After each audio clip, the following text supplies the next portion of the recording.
Zvachim Dafka Vav.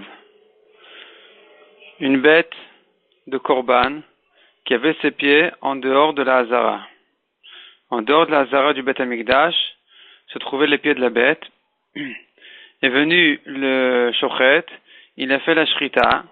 Maintenant, il faut faire attention que le sang de ses pieds ne se mélange pas avec le sang qui sort de la Shrita, puisque le sang des pieds était à l'extérieur de la Hazara. Donc ce sang-là est un sang pasoul. S'il rentre dans le Mizrak et qu'il sera jeté sur le Mizbeach, il va être possède, donc le Korban.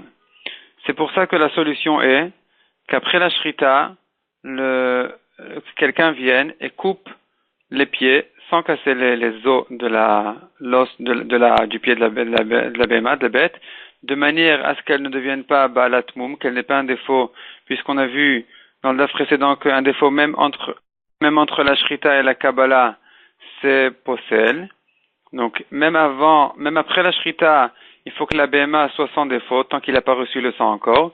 Donc, ce qu'il faut faire ici, c'est couper les pieds de toute la chair de la bête, de manière à ce que le sang ne rentre pas, ne passe pas, ne véhicule pas jusqu'à le cou, jusqu'à l'endroit de la Shrita, et qu'il ne se mélange pas avec le sang de la Zrika qui va arriver sur le Mizbeach.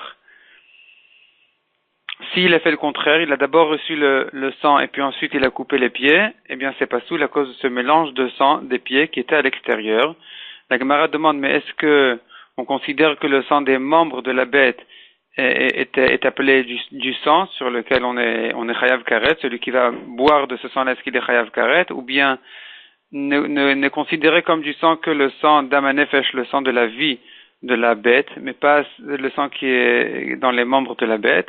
La Gemara dit peut-être qu'effectivement ça s'appelle pas du sang, mais ici il y a un autre problème, c'est la graisse qui est mélangée dans ce sang-là, qui est considérée comme de la viande.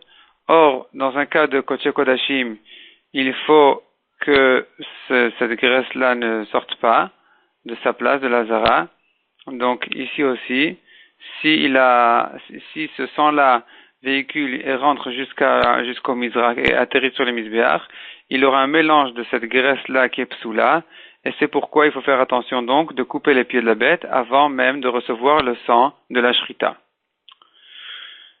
Autre halakha, dit la Gemara, les Kodesh Kodashim sont les korbanot qu'il faut faire, dont il faut faire la Shrita au Tzafon, au nord du Mizbeach. Si le Shochet se trouve au sud, et il tend sa main vers le nord, et là-bas il fait la Shrita, quand la bête se trouve au nord, c'est kasher. Si par contre, il se trouve au sud et il reçoit le sang de la bête qui se trouve au nord, c'est pas soul.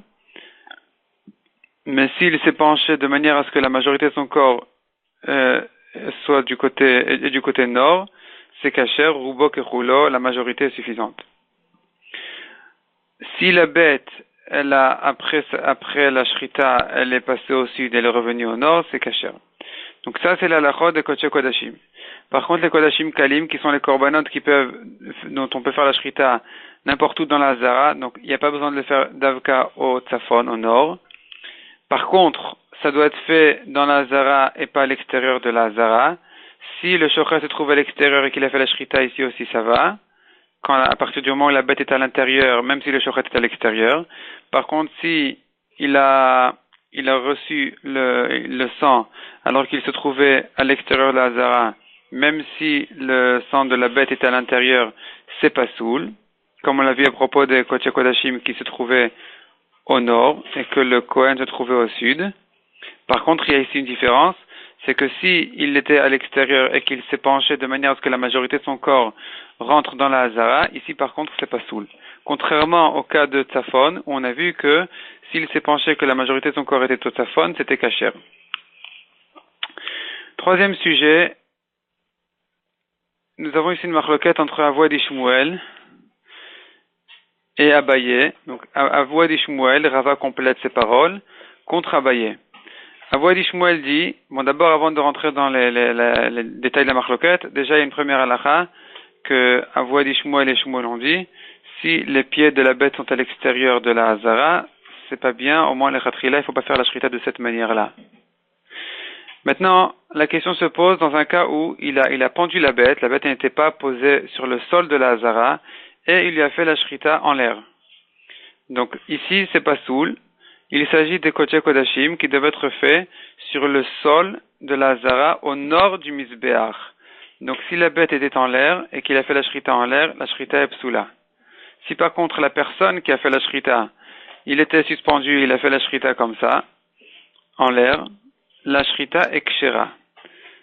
Inversement pour la Kabbalah, la réception du sang, si la bête était suspendu et c'est comme ça qu'il a reçu son sang, c'est kasher, selon un voie d'Ishmuel et Rava, puisqu'il n'y a pas ici de halakha que la bête soit posée sur le sol au moment où on reçoit son sang. Donc ici, même si elle est suspendue, c'est kasher, tandis que si le Kohen qui reçoit le sang, il est suspendu, il n'a pas les pieds par terre, là, c'est pas soul parce que en derer sherut, c'est pas une manière de servir le roi.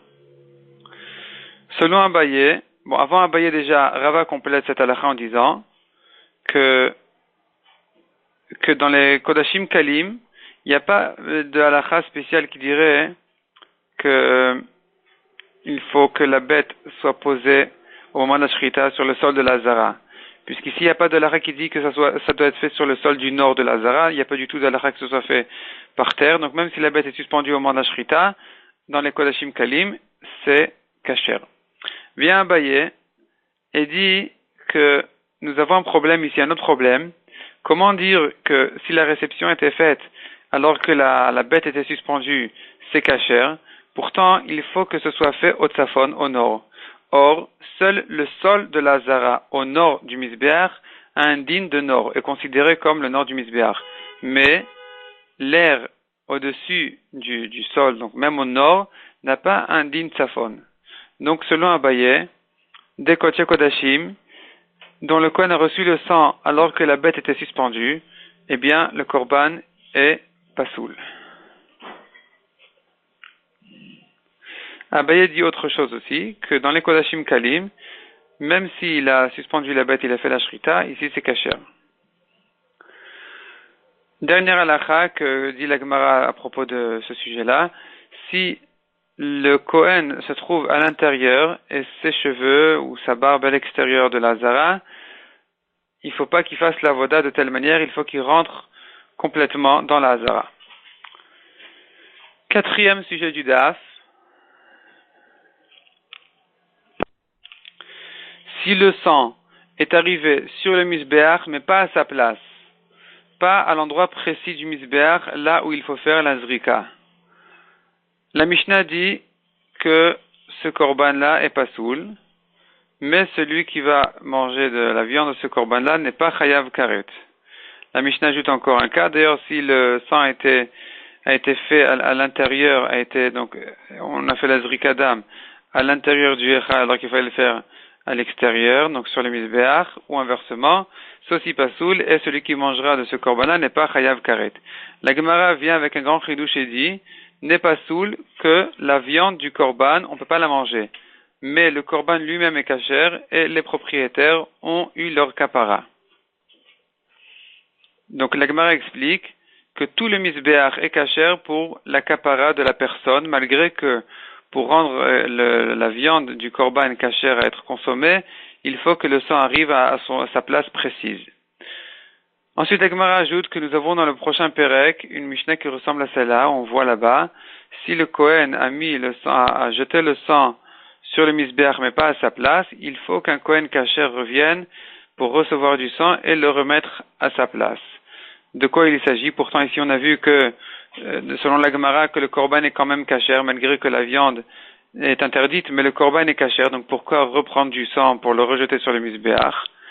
Sachant, explique la Gemara, que la raison de rendre la viande kasher n'est pas justifiée ici. Répond la Gemara, la Mishnah, donc dans le prochain Pérec, ne parle que d'un cas où le premier Kohen, donc le Kohen qui a jeté le sang à un endroit qui n'est pas à sa place, même sur le Mizbeach, il s'agit d'un Kohen pasoul. Donc puisque c'est un Kohen pasoul, de toute façon ce qu'il a fait n'est pas valable, donc c'est comme s'il avait rien fait, et donc c'est même pas considéré comme si le Korban a été Bediavad Kasher, sachant que son sang a été jeté sur le Mizbeach, même pas à sa place. Ici, puisque c'est un Kohen Pasoul, c'est Pasoul. Donc même si le sang est arrivé sur le Misbéach, ça ne vaut rien. Et donc c'est pour ça qu'il faut reprendre du sang et le rejeter à sa place. La Gemara ajoute encore, un Pasoul, un homme qui est Pasoul à Avoda, s'il a une mauvaise pensée sur le Korban, il possède le Korban, que si il a fait la Shrita. Puisque pour la Shrita, tout le monde est kasher. Mais à partir du moment de la Kabbalah, à partir de la réception du sang, et puis toutes les avodotes qui suivent, donc jusqu'à jeter le sang sur le Misbéach, sachant que ces avodotes ne doivent être faites que par un Kohen kasher, si c'est un homme pasoul qui a fait, ou un Israël qui n'est pas Kohen, qui a fait n'importe quelle de ces avodotes-là avec une mauvaise pensée, puisque de toute façon, ce qu'il a fait n'est pas valable, donc sa pensée ne peut même pas abîmer le Korban, on peut rappeler encore une fois un Kohen kasher pour recevoir du sang et, sans mauvaise pensée, faire le Korban comme il faut.